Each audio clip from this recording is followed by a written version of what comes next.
look at everything through the lens of how independent creators can monetize online. So specifically writers, artists, actors, everyone who's in this kind of creative art space. And I used to run a creative organization that threw open mic nights every week. And so I've been very, very embedded in these communities of musicians and artists who are just trying to figure out how to make a living doing what they love. And we saw a little bit of that with Web2, with people able to monetize blogs and starting to get money from social media where they can be influencers and get their work out. But I think Web3 is going to be a whole other level where musicians are realizing that they can turn their tracks or things into NFTs and can kind of sell things without record labels. And I think that the distribution channels are about to be completely broken. Just how Web2 completely broke the self-publishing publishing industry, which is in a very dark place right now. I'm seeing how a lot of my old memoir ghostwriting clients are opting for new forms of publishing. And I think that that's going to continue to evolve because books aren't going away. Like Barnes and Noble still has plenty of books on its shelves and is actually like up in their revenue lately. And so it's just how are people going to consume these different artistic content, whether it's books or music or whatever. And I think that there's also different ways to fund things like films and fund different projects outside of Hollywood where it isn't tied to a location. And so Web3 for me, I'm seeing a lot of different ways that creators and artists can use tokenized communities and even use DAOs to have their fan base actually be a part of building their world and building and interacting with them to help get their art out there and distribute it. And so it's like your favorite artist could ask you, hey, do you want to help make some art for my newest album? Join my DAO and I'll give you some of my tokens, which is you can turn into real money for your work and your labor. And so it kind of will create these artists, almost communes around different creators who want to use these communities in different ways. So it's going to take the transactional nature of buy my book, buy my album, and be part of my community. And I think that Web2 is already moving that way with social media, but with the way that all of this decentralized technology is going to completely transform the arts and how creators are going to be at the center of that, that is super exciting.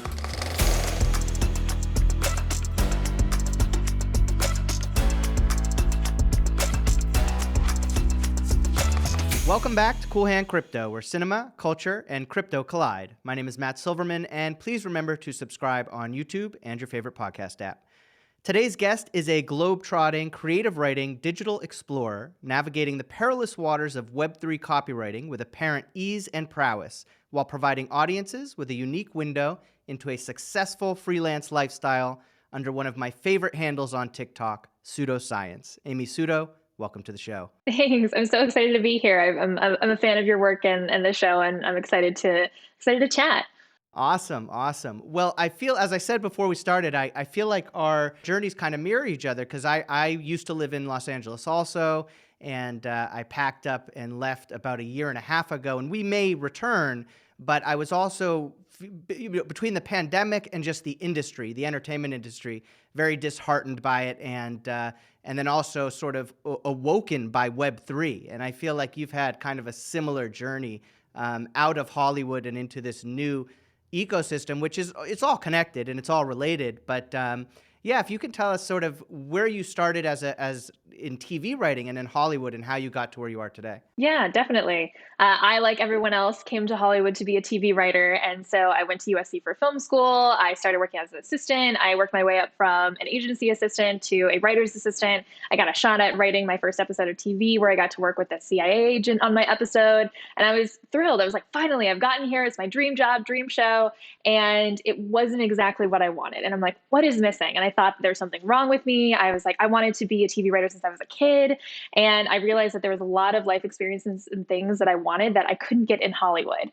And so I decided when the pandemic hit, it kind of accelerated my journey. I'd already started doing freelancing a little bit before that, but I decided to go full-time freelance. And then I kind of just started traveling the world. During the pandemic, I spent 8 months on a road trip and then 3 months in Europe, and which was incredible because there was no crowds, and where we visited was just beautiful monuments in Prague and Budapest and Italy that were empty. And I was able to do all of this because I was able to work from my laptop and write and just do cool stuff.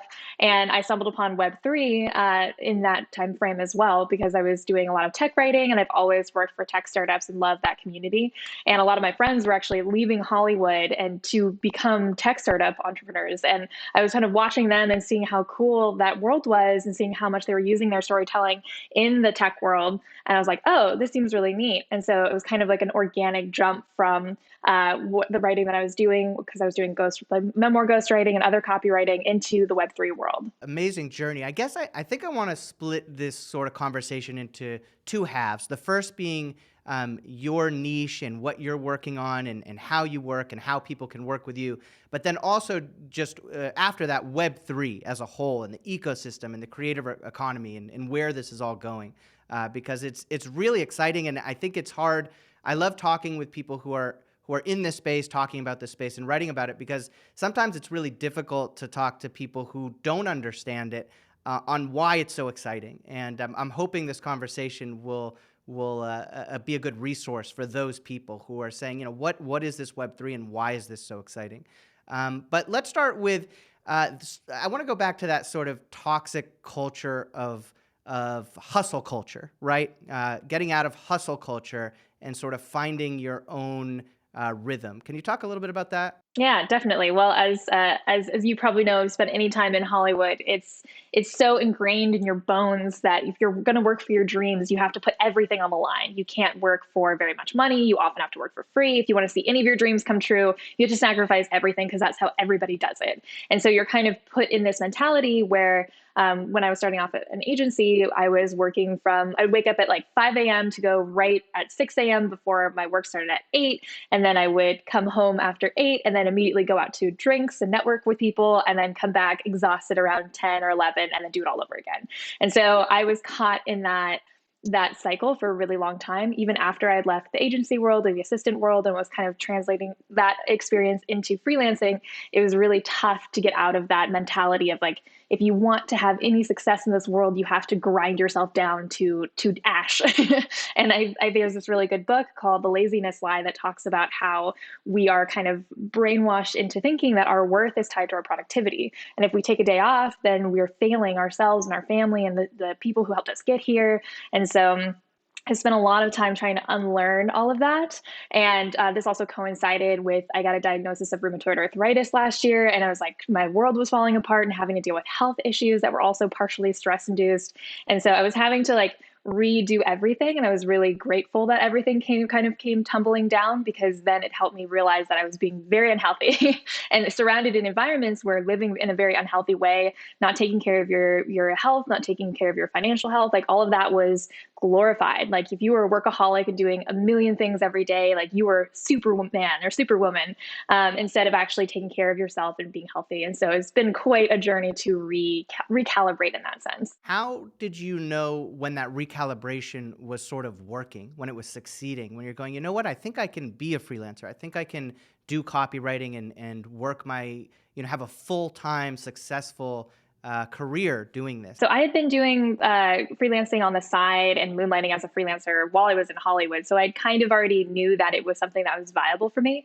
But when the pandemic hit, I decided to go full-time freelance. And I was lucky within about a month or two, it was viable for me to go and jump into that. And then it's kind of taken about like a year after that to understand like what my niche was and what I was most excited by.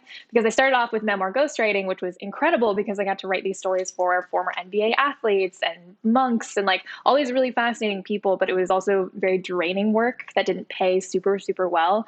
And so I realized that like stepping into copywriting helped me also be able to handle my own creative projects and allowed me time and energy to do those while also managing the freelance writing side of things. So the balance has been, been a little tricky, but I think it takes a bit of time to get into your niche as a freelancer and understand what you actually love to do and what your skills align with. Are you still working on your own creative projects? Yes. So my partner and I are releasing a Lovecraft-inspired podcast later this year. So I've been Awesome. producing that. And then I also am finishing up the podcast that I wrote and produced called The Last Station, about the last radio station on Earth. And then I'm also working on a novel. So those are all projects that I've been very lucky to be able to do during quarantine and do now while I'm also traveling and doing everything else. That's great. So both those podcasts are scripted or unscripted? Both of them are scripted and they're available at kingdomofpavement.com, which is my scripted podcast company that I do with friends on the side and voiceover actors all over the world. Very cool.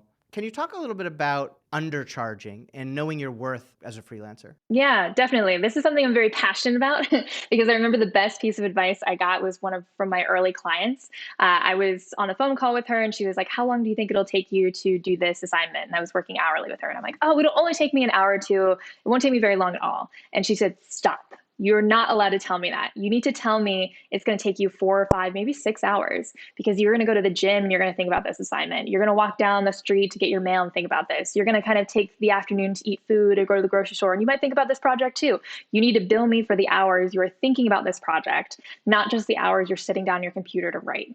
And she's like, "That's advice that I got when I was freelancing and you need to understand that too."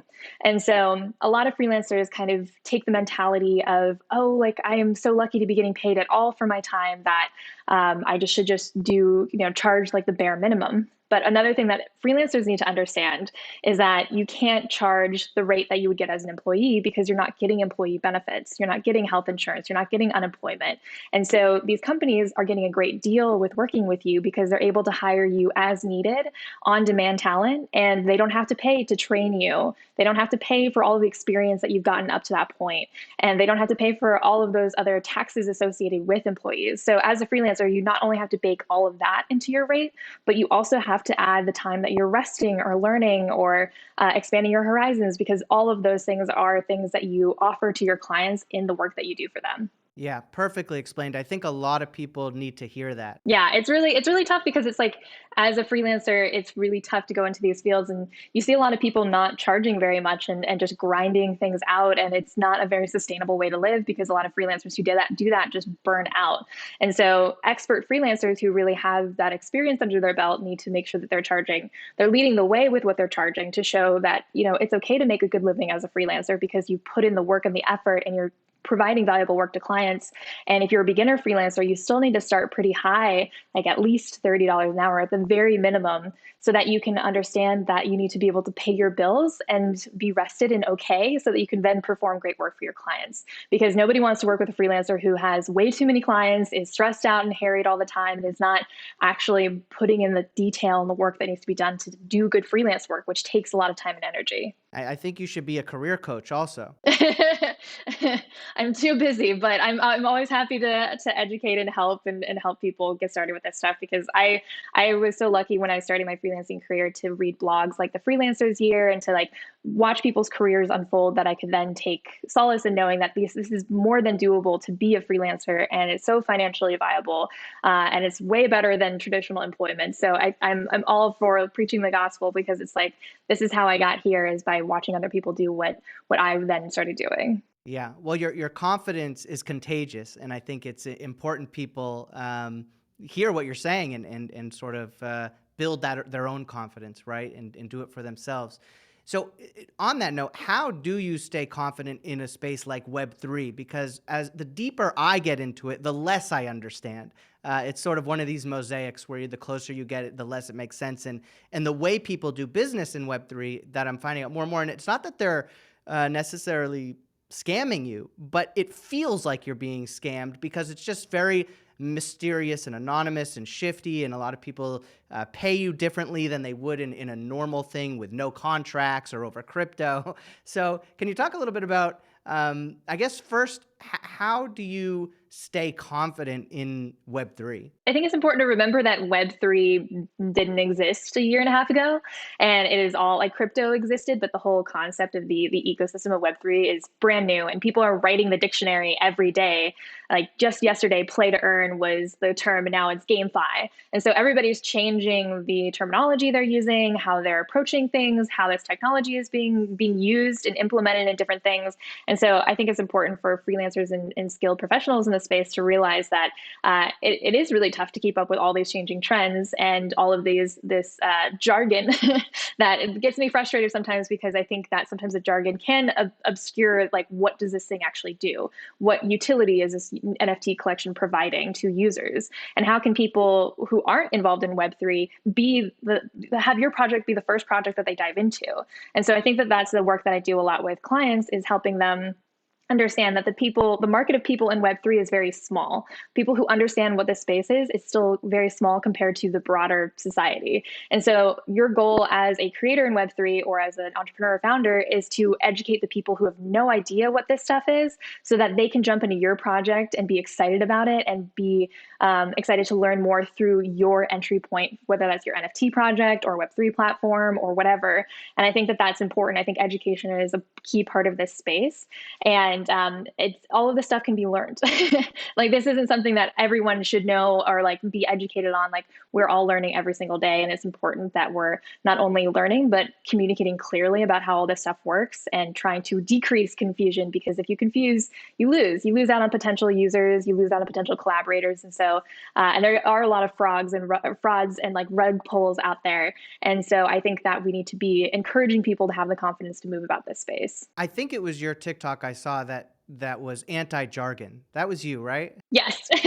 Yeah, I'm so over jargon because yeah, occasionally I get some trolls on Upwork who reach out to me and being like, your blogs aren't like thorough enough or detailed enough about Web3. And I'm like, I'm not speaking to you probably. I'm speaking to people that I want to educate on what Web3 is and how it intersects with the creator economy. And if you're upset that I didn't like shove more jargon in there, then this isn't for you. And I think that like jargon also keeps a lot of women out of this space, or people who are technically or not like encouraged to get into these spaces. And I think that it is such a gatekeepy thing that I can't stand. I think it's important for us to understand how these things work and like have the basic knowledge, but I think that we're just like slathering on words that are just coming out of nowhere rather than trying to communicate clearly. Yeah, I completely agree. I'm also anti-jargon. I'm launching an NFT project with Luke Dale, who's my co-founder, and we are so adamant about being clear and reaching out to people who are new to this space. But I find it increasingly difficult even to talk to like my wife or my parents or anyone I know, because even when I think I'm being clear, I feel like it's going over their head. I'm somehow using jargon that I didn't even mean to, or just the general concept of Web3 is hard to understand. Do you ever find yourself running into those walls? Yeah, I think that it can be whenever there's like new concepts or new things that are created, or there's a new technology that I'm not familiar with, it does like spark a rabbit hole of like, okay, I need to go figure this out. And so it can be, some of this stuff can feel a little nebulous, or it's difficult to understand how all of these different things dovetail together. And because I don't come from a technical background, I still want to make sure that I can understand the technical side of things. And so I've had to do a lot of self-education and self-learning in this space, which is a must. But I've also like listened to podcasts where it was just wall-to-wall jargon, and I still didn't understand what the project was. It was just like, this is not helpful. Like there's this one project that I was really excited about learning, and I listened to podcasts thinking it was one thing. I'm like, wow, this founder is like doing something really cool. And then I went to the website, it was not what I thought it was. And so I think that there is like still a lot of like cloudiness in this space. And so while we should all keep learning, I think it's also important that founders are really taking the time to clearly understand things, but while balancing their copy, especially on their landing pages, so that people who already know all this stuff can just get past it. When you take on a new project or a new client, what is your own criteria that you're looking at? I'm really excited that pretty much all my Web3 projects right now all have a really cool utility to them. And they're offering some kind of like value addition to the Web3 space. And I think that's really important for me, because I've seen a lot of NFTs that are most likely like just like JPEG plus community. And I think that the era of that is a little bit over.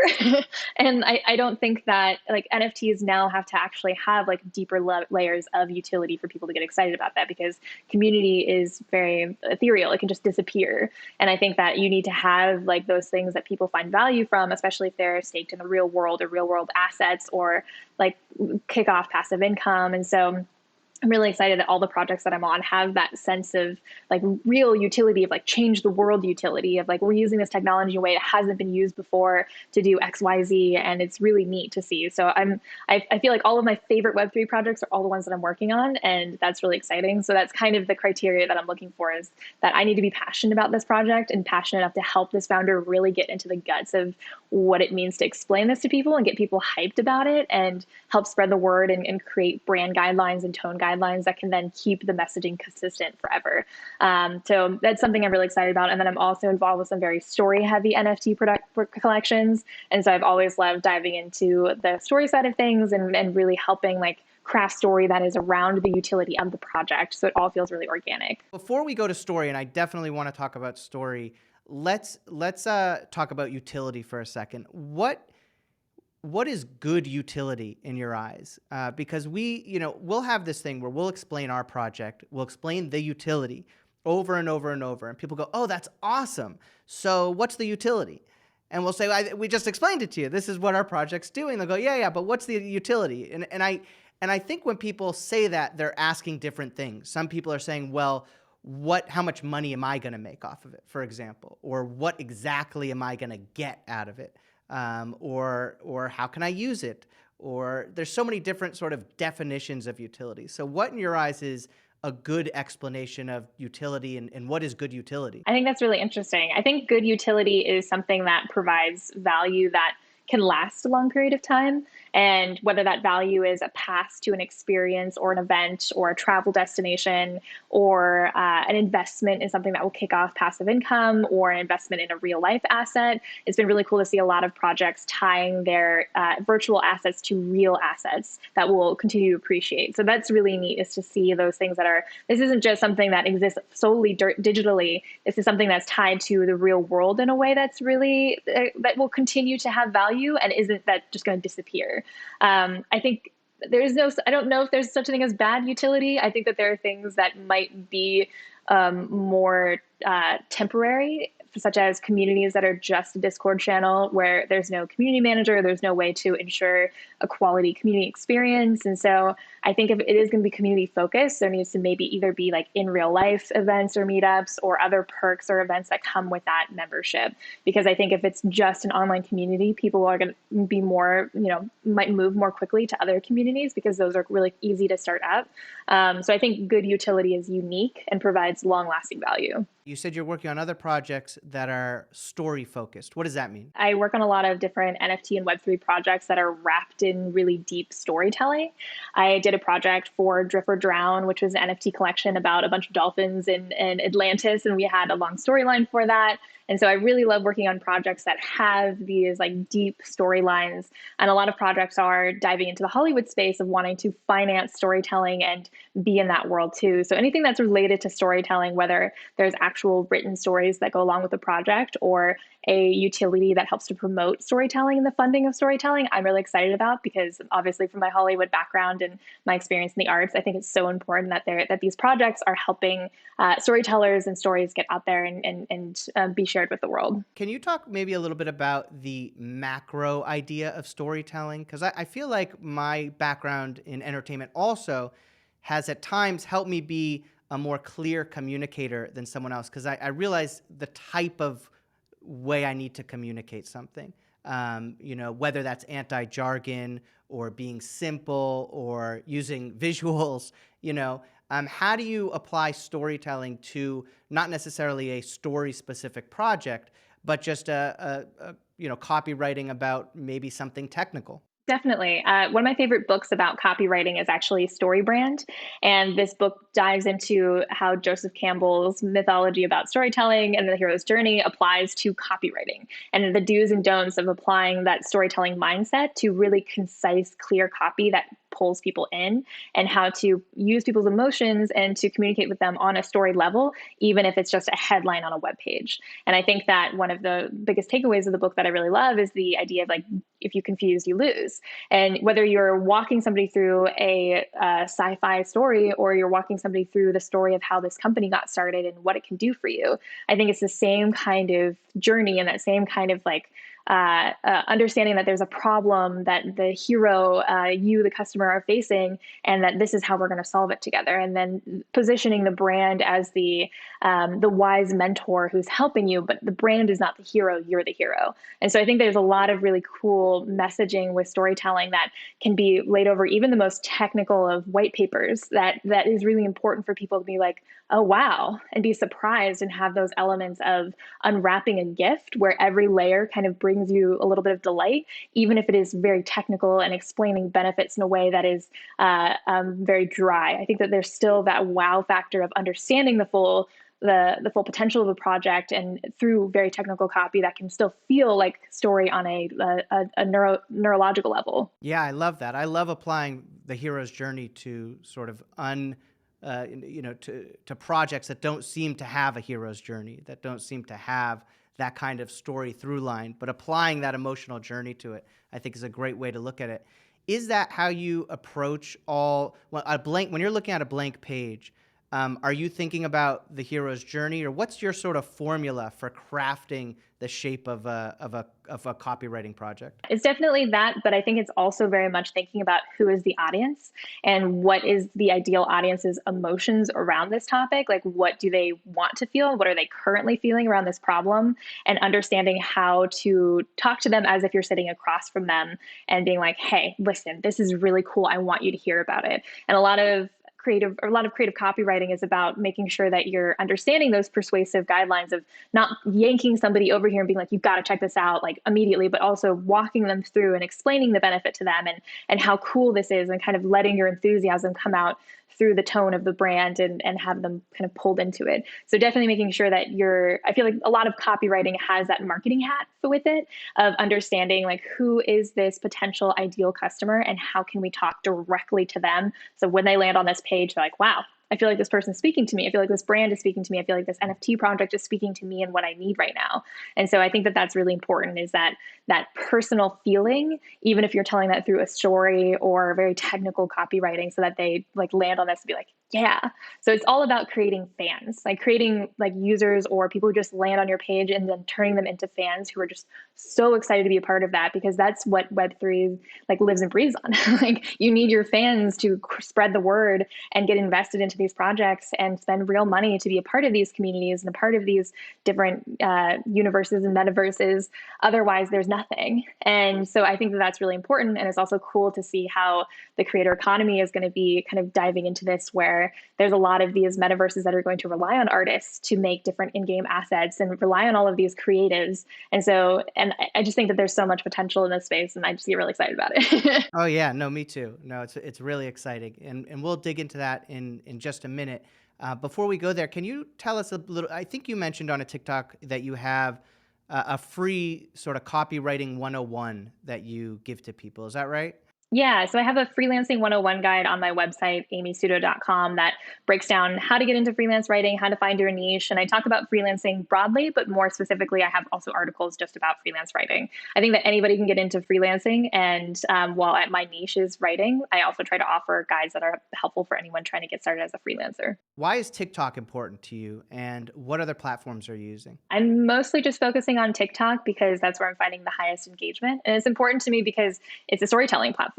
And I really love that as a storyteller, because it's a way to connect with people. And I've met a lot of people who follow me on TikTok who are like, I was going through the same thing too. And then we can connect over that. And so I almost think that it's like the perfect networking tool, the perfect way to like meet people and create community and engage with other communities. And it's been really neat to meet other creators in the Web3 space. And so I think that TikTok is not just a social media platform to push out content, but also a way to connect with people and understand what other people are going through, and kind of be on that same wavelength, and also learn. There's so much great educational content on TikTok now. It's not just people dancing. And so I really enjoyed that shift to be able to follow knowledge workers and other people who are professionals and putting out content about how they live and how they work and what their day-to-day is like. Let's dig into Web3 a little bit more. What's exciting about it to you? What are you seeing in the projects you're working on that makes you excited about it? Yeah, I think that specifically, I look at everything through the lens of how independent creators can monetize online. So specifically, writers, artists, actors, everyone who's in this kind of creative art space. And I used to run a creative organization that threw open mic nights every week. And so I've been very, very embedded in these communities of musicians and artists who are just trying to figure out how to make a living doing what they love. And we saw a little bit of that with Web2, with people able to monetize blogs and starting to get money from social media where they can be influencers and get their work out. But I think Web3 is going to be a whole other level, where musicians are realizing that they can turn their tracks or things into NFTs, and can kind of sell things without record labels. And I think that the distribution channels are about to be completely broken. Just how Web2 completely broke the self-publishing publishing industry, which is in a very dark place right now. I'm seeing how a lot of my old memoir ghostwriting clients are opting for new forms of publishing. And I think that that's going to continue to evolve because books aren't going away. Like Barnes and Noble is still has plenty of books on its shelves and is actually like up in their revenue lately. And so it's just how are people going to consume these different artistic content, whether it's books or music or, whatever. And I think that there's also different ways to fund things like films and fund different projects outside of Hollywood where it isn't tied to a location. And so Web3 for me, I'm seeing a lot of different ways that creators and artists can use tokenized communities and even use DAOs to have their fan base actually be a part of building their world and building and interacting with them to help get their art out there and distribute it. And so it's like your favorite artist could ask you, hey, like, do you want to help make some art for my newest album? Like, join my DAO and I'll give you some of my tokens, which is like you can turn into real money for your work and your labor. And so it kind of will create these like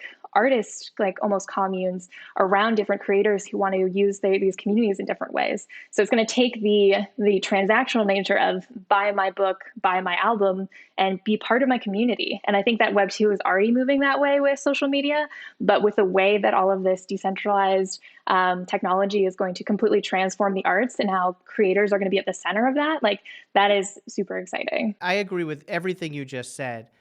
In my travels, though, I feel like a lot of this stuff is so in its infancy that it's kind of a cluster. These DAOs seem to be very messy. They don't really know what they're doing. The intentions are good, but I'm not sure that they have a shape yet, which is hard for something that is decentralized, perhaps.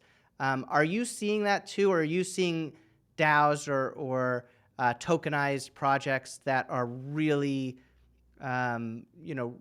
really well formatted? It's tough. I'm still like half in, half out in the whole DAO world because I do agree with you. I think it's very early infancy and it's really hard. I was a part of two different Hollywood related like artist co-ops basically, and it was really hard to organize a group of creatives for a common goal. We ended up shutting down both of those because it was just impossible. And so I'm a part of a few DAOs now and kind of doing some research, and I'm seeing some really cool ways of incentivizing people to work when they're able to and receive tokens for their time.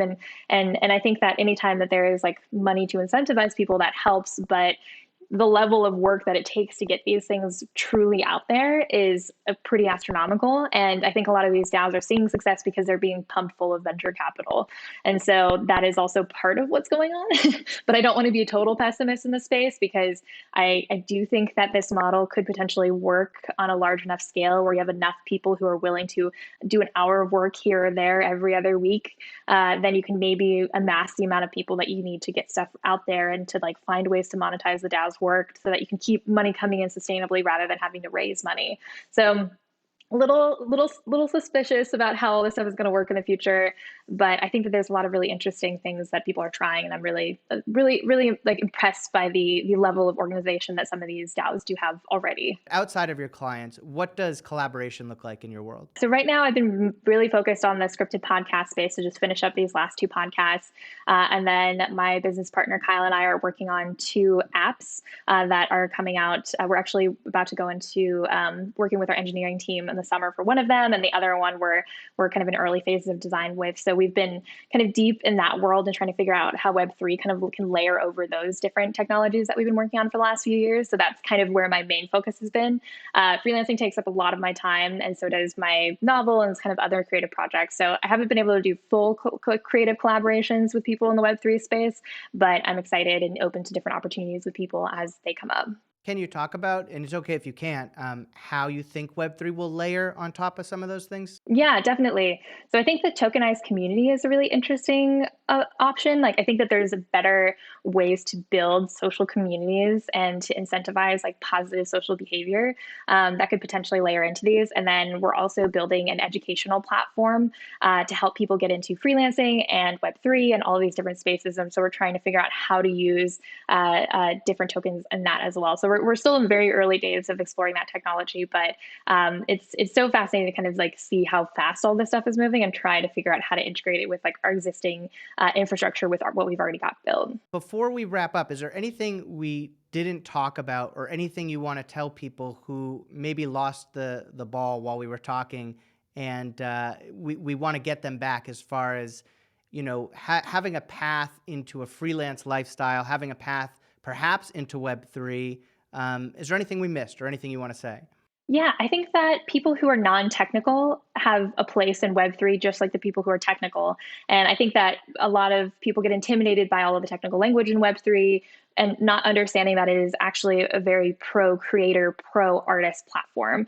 And this is not to devalue the importance of developers, but also to just recognize that there's a lot of artists and creatives who aren't thinking about Web3 because they think that there's no place in them for them if they can't code or if they don't fully understand the blockchain. And so for me, I'm always trying to get people into these spaces being like, this is for you too. You just need to understand like how you can kind of plug into what is already existing. And so I think that that's kind of always my mission, is to get creatives both into freelancing so they can learn how to monetize their work and have that day job that they can be super flexible, and then get into Web3 so that they can meet people all over the world and collaborate in really new, exciting ways. And so, and not have to like go and get an engineering degree to do so. And I feel like Web3 can apply to any industry, right? Yeah, it's basically just a set of tools that you can use in any sort of industry. And so it doesn't like there is no guidelines of what it can or cannot be used for. And so I think a lot of people just think this is technology only, this small niche, rather than thinking these are a set of tools, just like social media and Web2 had a set of tools that you can then apply to any section of your reality or your industry that you're working in. How can people find you if they want to work with you or if they want to email you or learn more? Yeah, they can go to amysuto.com, or they can find me on TikTok, Twitter, and Instagram at SutoScience. Thank you so much for coming on the show, Amy. Awesome. Thanks, Matt.